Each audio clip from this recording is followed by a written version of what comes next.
Welcome to our video on contract at large in Malaysia. In the construction industry, it's not uncommon for projects to experience delays or unforeseen issues that can impact the timeline and cost of the project. When these issues arise, it's important for contractors and project owners to understand their legal rights and obligations under the contract. This is where the concept of contract at large comes into play. A contract at large refers to a situation where a construction contract has expired or been terminated, but work on the project continues.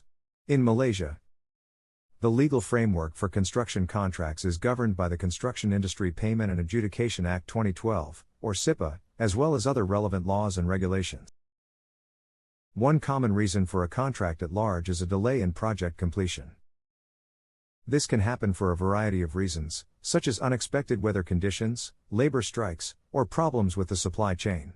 When this happens, it's important for both parties to review the contract and determine if there are provisions for an extension of time or compensation for the delay.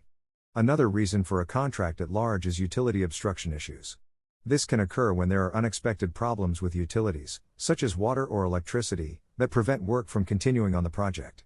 In these cases, it's important to determine who is responsible for resolving the issue and whether the contract provides for compensation for any delays or additional costs incurred.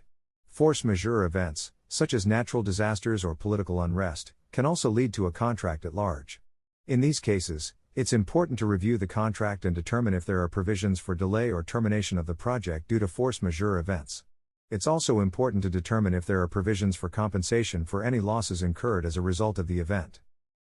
When a contract at large occurs, it's important for both parties to communicate effectively and work together to resolve any issues. This may involve renegotiating the contract, seeking legal advice, or working with a third-party mediator or arbitrator. Ultimately, the goal is to ensure that the project is completed in a timely and cost-effective manner, while protecting the legal rights and obligations of both parties. In conclusion, understanding contract at large is essential for contractors and project owners in the construction industry.